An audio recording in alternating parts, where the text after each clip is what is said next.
hello to my esports and digital gaming ecosystem stream. I am currently streaming Yu-gi-Oh Duel Links, and it is evident right now, I am currently updating the game because I have not been on for nearly 2 weeks. But yeah, this game is based off of the real life counterpart called, Yu-gi-Oh, the trading card game. This has aspects of the real game. However, it is lessened to a degree as this is intended for mobile use. However, this is the PC port. Uh, and as the real trading card game, it has a very avid competitive fan base. To the point where this is considered one of the uh, bigger esports competitive games. Right here, currently there is an event called the Kaiba Cup, which is a tier-based competitive event right now. I have not been on this game for 2 weeks, unfortunately. However, I do still know how to play. So right now, I'm going to. So in this game, you make decks with cards printed in real life, um, and you can make decks with that. Each card has a unique interaction with the other, and some cards are thrown in just because, not because of its interaction with your own card specifically, but just to mess up your opponent.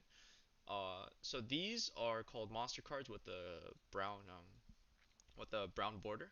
These are called monster cards. Oh, wait, these are called monster cards.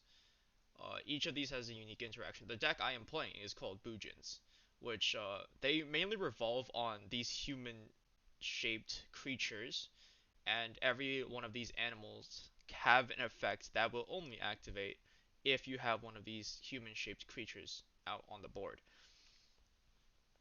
So, for the main one I want every time, every game, would be Bujin Yamato, as if it stays on the board, I can go into my deck at the end of my turn and then add any one of these Bujin cards into my hand, which is extremely powerful in this game. Drawing cards and searching them is an incredibly powerful mechanic in this game, as uh, it allows you to do your combos. It allows you to um, one shot an opponent if you so choose, or it allows you to defend yourself. Right. So basically, the main thing is you always want to have one of these human-shaped Bujins. There's Bujin Yamato, as I just said, Bujin Hirume, which I can get rid of one of these Bujins to summon her, and her main purpose is just because I need her to summon this Bujinte Susanoo, which can only be summoned if I have two 4-star Bujins on the board at the same time. Uh, I will have to explain the rest of these as we go, because if I had to explain every little aspect of this deck, this would take up the entirety, maybe hour or two, which I don't know. But yeah, everybody has a unique deck. Of course, there is a meta game. There will be certain decks that are more powerful than the others. This deck I'm currently playing is definitely not one of the top decks. However, personally, I believe it is extremely fun, and it is a very valid contender in the competitive climate right now. So, to prove that, I am going to go into ranked play.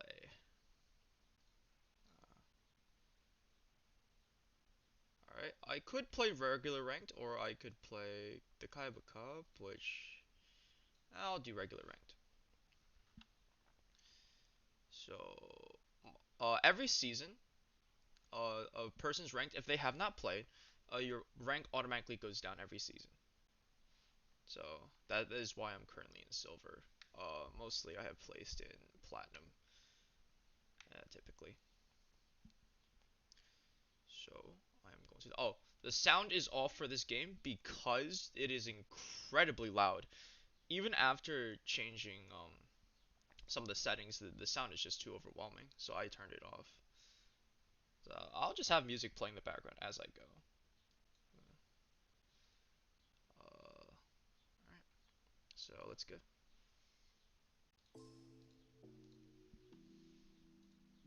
Oh, already. That was quick. Okay. So, also, I forgot to mention, each character has a unique ability that activates when a certain condition is met. For example, my ability activates when my LP over here reaches, decreases by 1,000. Oh, okay, they changed the interface while I was gone. Alright. Okay, so I opened, my opening hand includes Bujin, Mikazuchi, Ties of the Brethren, and Forbidden Lands, and Bujin Incarnation. Not particularly great, but I can work with this. So, my opponent sets 2 cards in their back row, which will be spell and trap cards. That's for sure. Each card, these could be bluffs. They could just do nothing.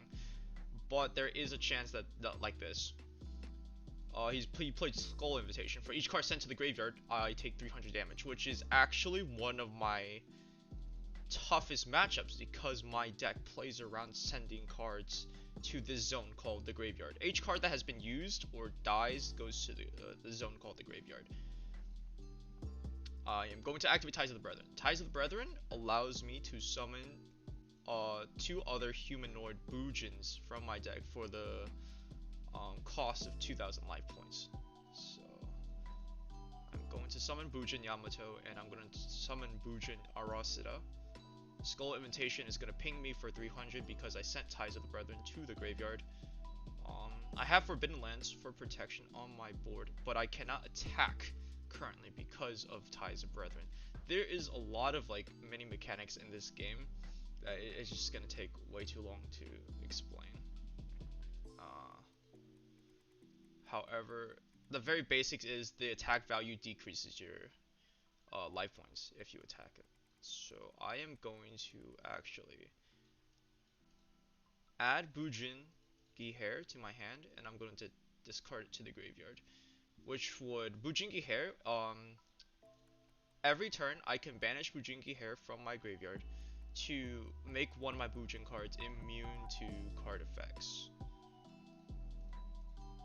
So, and if for example, if my opponent has a, like for example, this purple card called a trap card, or a green card called a spell card, if they have a card that just straight up says, destroy that, like this, discard 1 card, destroy all face-up monsters your opponent controls, I can banish Bujin Giher to at least protect one of mine.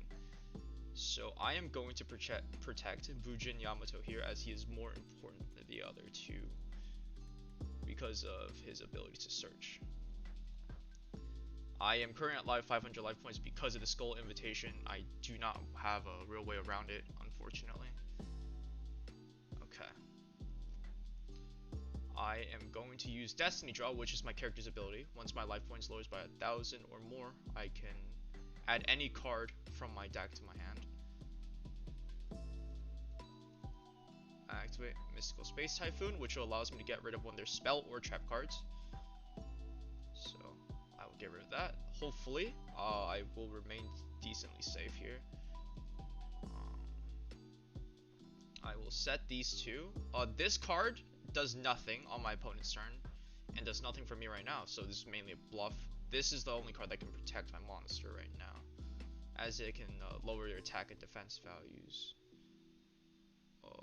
I'm going to battle here. Going to attack into that, and I will have to end. This is a very clutch situation because I only have 500 life points and he has 3,400. However, actually I'm going to use, I'm going to add Bujinki Crane, because if he attacks me, I can send Bujinki Crane to the graveyard to increase my monster's attack value by double its original value. So this attack would be 3,600. Okay, he did not do anything. So, okay. So what can happen here is I can, as before, banish a Bujin from my graveyard and some Bujin Hirome. So now I have 2,000 attack and 1,800 attack. 3,800 total. I can end him if that last card is a bluff, and I feel like it'd be worth the risk to try. Okay, that is a bluff, it seems. Oh wait, nope, that's a bluff. All right, nice, we got it. Now setting down a card even if you cannot activate it allows a little factor of a mind game with your opponent, because sometimes they are forced to play more carefully if they think it's a particularly dangerous card, because some cards are more rampant in ranked play, such as the previous card you saw before, Lightning Vortex, where it destroyed all my monsters except one only because I protected it. But however, normally it would just destroy every single monster on the board.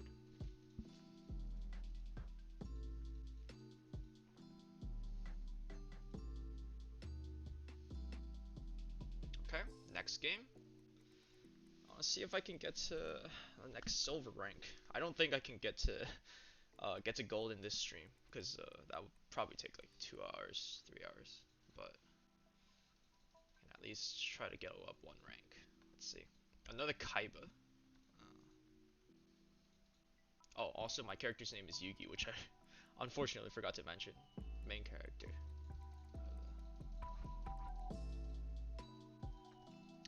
Let's see here.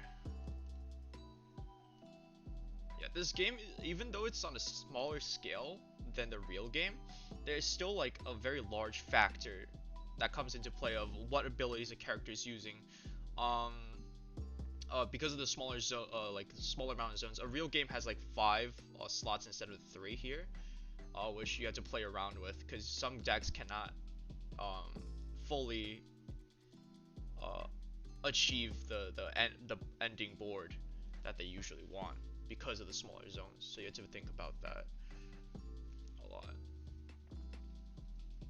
There's a lot that goes into this. It's really tough to explain. Okay, he summoned a Cyber Slash Harpy here. I don't think I can particularly do anything. I only have a Bujin Arasida. I am going to have to set a monster defense position. So when you set a monster defense position, their defense value over here, which is 500, goes into calculation. So his attack value is 2,800. If it's higher, it will destroy my monster because it only has 500 defense. The same goes for attack. If two attacks clash, then the higher one wins. I am going to have to end here because I cannot do anything other than just set a monster down in defense position and call it. This might be a very unfortunate game because of the starting hand. I am going to take that hit. Okay, and I'm going to take that hit. Okay. See, as you can see, the 1800 attack that she has applied to my health, so now I only have 2200 left. So here, Karma Cut allows me to discard a card from my hand into the graveyard to banish one of these cards. So instead of sending it to the graveyard, it goes to a separate zone called the Banish Zone, which typically is harder to retrieve cards from than from the graveyard.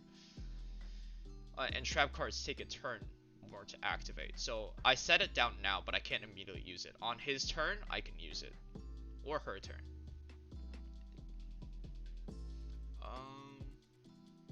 Okay.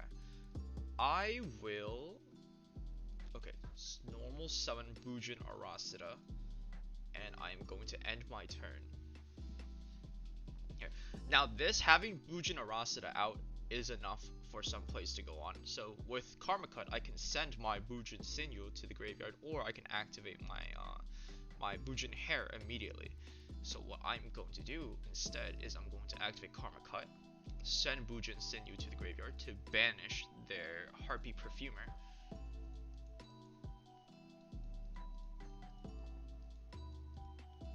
And they activate the Slash Harpy.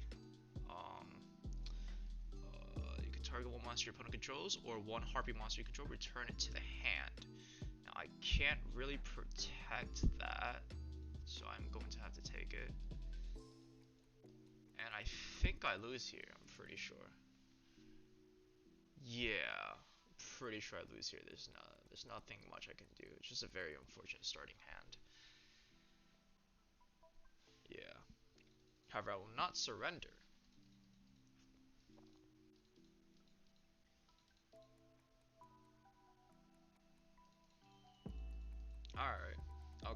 Just end me. Okay, I died. See, in this situation, sometimes you just don't get the cards that you want to open in your hand because you only get 4 cards in your hand at the start of every game, and sometimes you just don't get what you want, and just gotta take the loss graciously. It is what it is, and which there are ways to still play. Uh, Sometimes you can play more defensively and then try to bluff your way to victory, or sometimes you just kind of take the loss like a champ. This person, okay, he's playing Yusei Fudo, and I am playing Yami Yugi. Okay, there has been like a lot of mind games, a lot of unique deck building in the competitive scene for this game, and since it is game on Steam, it is very digital. It is considered esports. It is considered an esport.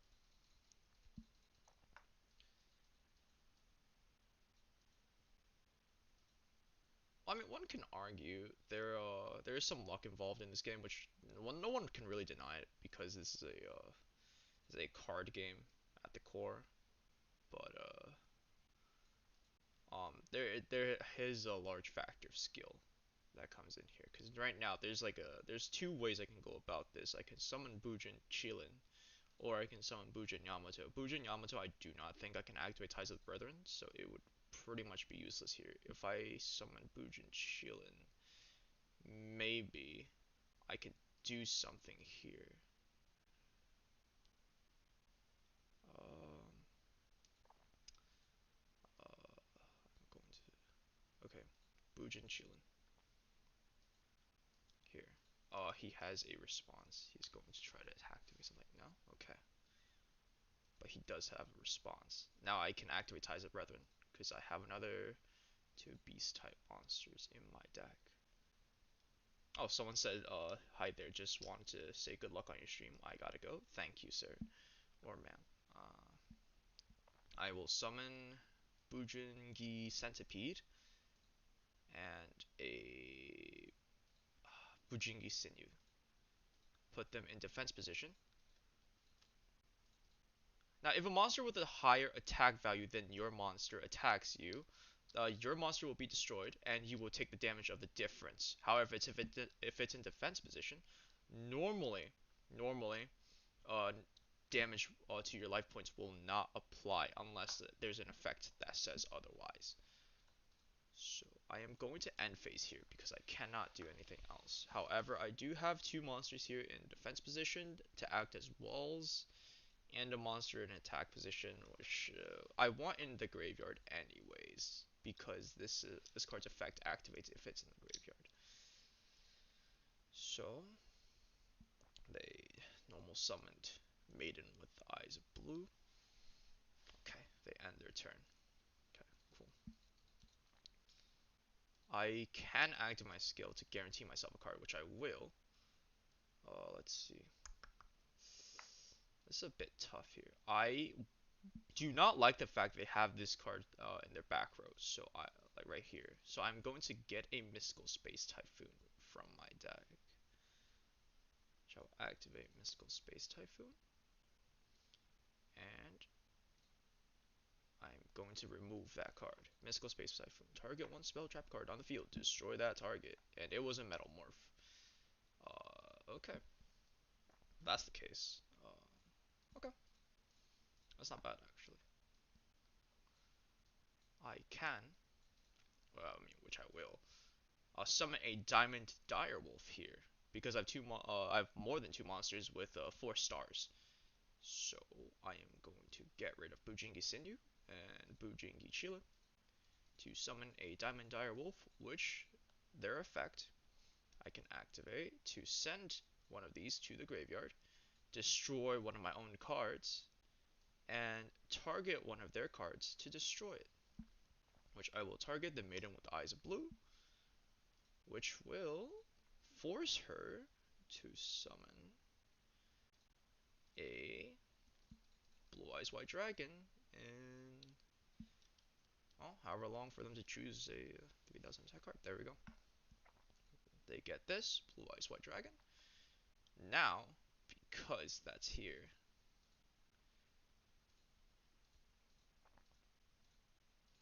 I can activate Fujingi Chillin from my graveyard, banish it, now destroy the Blue Eyes White Dragon, and now I have two monsters on board, and he only has one and two cards in hand, which I do technically have an advantage, because that's three cards, and I have four. He gets to destroy. I'm guessing he's going to destroy my Diamond Direwolf for this card, because if this card is killed, he gets to kill one of my cards. So I am guessing he's going to destroy my Diamond Direwolf. Yeah, there we go. And I am going to end my turn, activate Bujin Yamato's effect, and I shall add Bujinki Hair to my hand. Hair is usually a defensive option because it can protect one of your cards from being destroyed. However, it does not because of the wording, it does not protect your cards from being returned to your hand, returned to your deck, or banished. It only protects them if the card effect specifically says destroy. Okay, he's going to activate Red Eyes Fusion, which allows him to summon a Red Eyes monster from his action deck over here. Which, simplified, it just means he summons a very big monster, which is also a very big threat, which is Red Eyes Slash Dragon over here. Now, I can answer him with a Karma Cut, which I will, actually. Let's see. I forced out one of his bigger options here. Now he has to set and play more defensively. However, I also am running short on resources. However, this could prove to be helpful. Target one spell trap. Okay. Let's see what can happen here. Nothing else really does anything in particular. I would rather attack with Bujin Arasida and try to get 1800 damage down. Alright, guess not. Now, see, his monster has 1800 defense, my monster has 1800 attack. Nothing happens here, unfortunately. Except getting my monster returned to the hand here.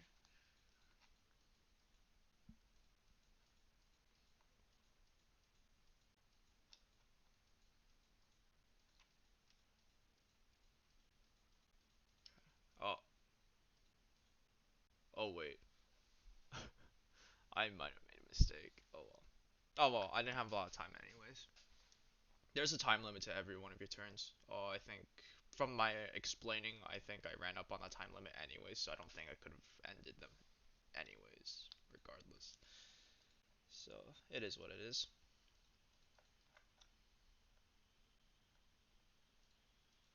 Very unfortunate. I'm getting really rusty. That was a serious misplay here. I'll play, I think, one more game.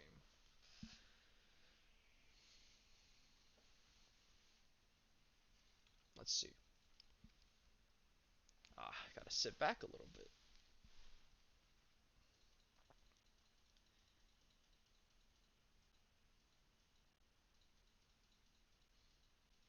Okay.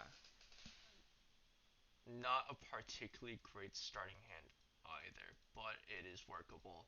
I can still just summon Bujin Shilin or Bujin Sinew and then activate Ties of Brethren to get two more monsters from my deck. I will pay half of my life points for this, but it might be worth it. Okay, he actually did nothing. Which, okay.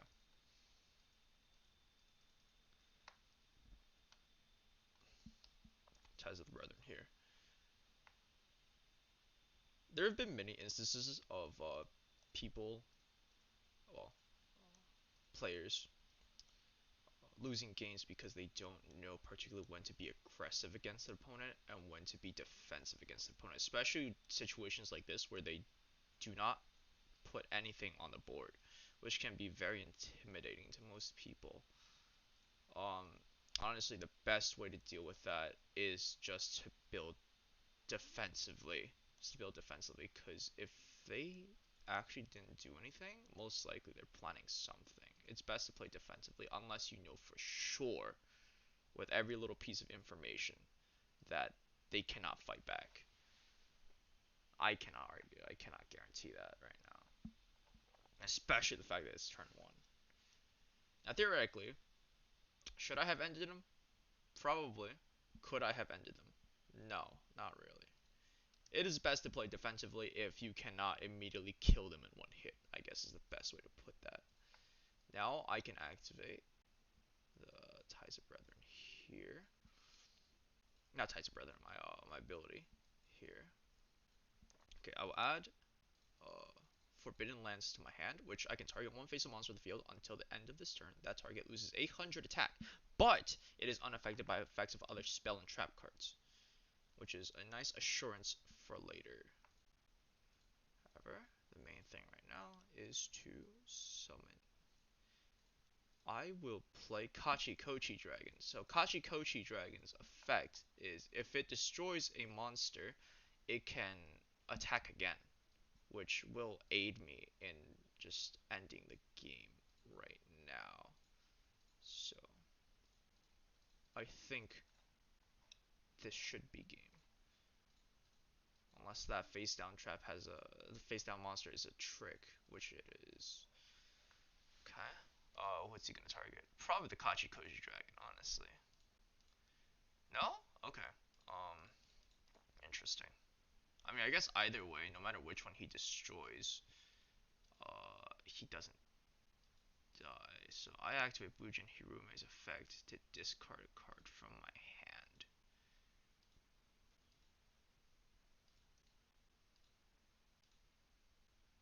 Entire discards, and I force them to discard a card from their hand, which I'm whittling down their resources in exchange for a little bit of mine.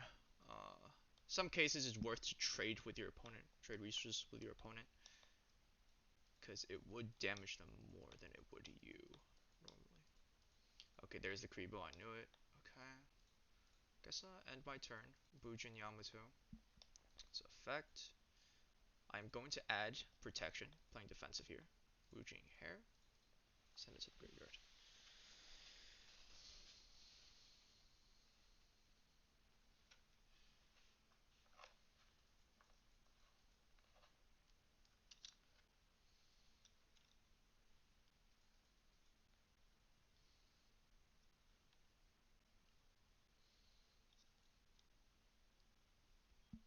He's still full 5,000 life points, and I only have 2,000. However, I know for sure he doesn't have any special ability on his character, because his special ability was adding 1,000 life points. 4,000 is the standard every game, so that means he should not be able to surprise me with anything else right now. Now, this card protects from card effects. However, it could also lower my opponent's monster's attack by 800. So if he tries to go for either of my monsters here, his monster will likely take, will most likely die from this. And I also have Bujinki Crane, which could heavily damage him from doubling my monster's attack. Okay, he's gonna go for the Kachikochi. Sure. Uh, oh, that's actually, ooh, that's not good. What's he gonna go for? Is he gonna go for?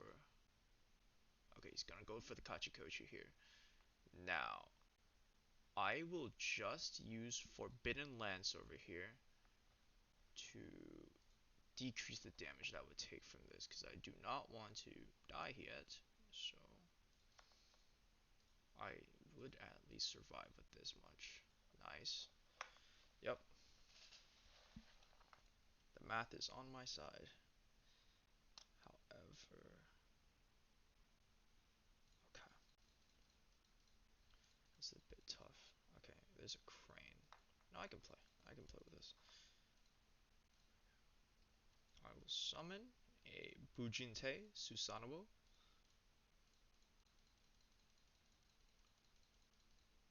here. purge my Yamato. No, will not add that to my hand. I'll set a card for bluff. And let's see.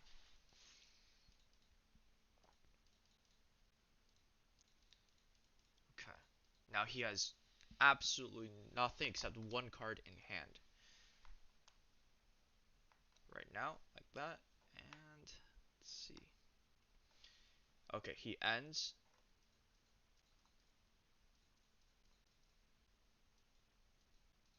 This is a tough situation. I will activate Bujin Tei Susanoo's effect again to add a Bujin from my deck to my hand.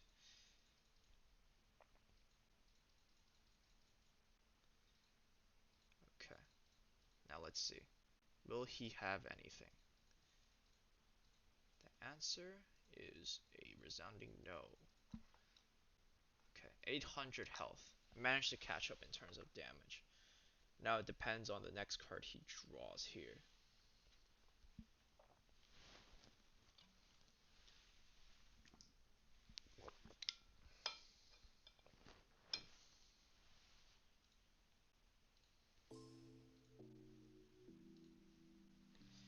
And the stream is about to end after this game.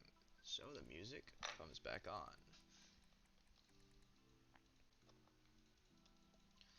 Okay, I draw a mystical space typhoon, which does not do anything for me. But this should just end it right here. So let's find out. Some that's a okay, that doesn't do anything to me. That doesn't hurt me in the slightest. That is okay. All his big eye allows him to do is look up to the top 5 cards of his deck and then place them on the top of his deck in any order. However, that won't help him here. So, all right, and that is good game. 1800. Unfortunately, we couldn't even get up 1 rank, but it is what it is. Especially when you come back into the game after 2 weeks.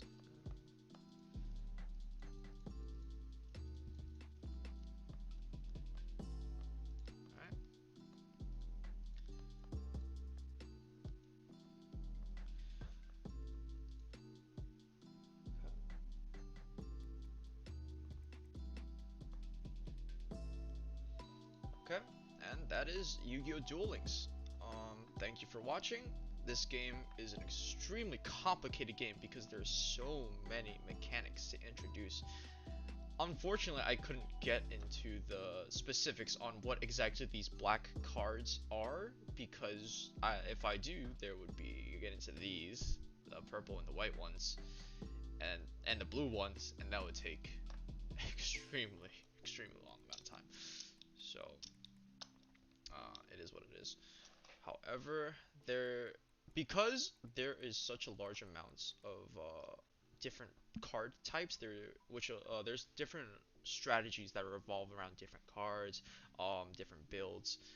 Some cards with like 4,000 attack are like the main attackers that you want to summon, and then there's like just very convoluted ways to build into that. Um, but yeah, this game has an extremely wide variety of options for the player. Even if a build in particular is not meta, does not mean it can't win and do well, which is the main reason I play Bujins, because I enjoy, even though it's not meta, I enjoy its mechanics, which is playing around these humanoid monsters and then sending these smaller monsters to the graveyard to activate their effects. I feel like there's a lot of options here. Feel free to play around with certain builds. You might find something very interesting. I certainly enjoyed this card, DDD Gus High King Alexander, but the deck is just way too complicated. Yeah, but anyways, thank you for watching. This has been my final project stream.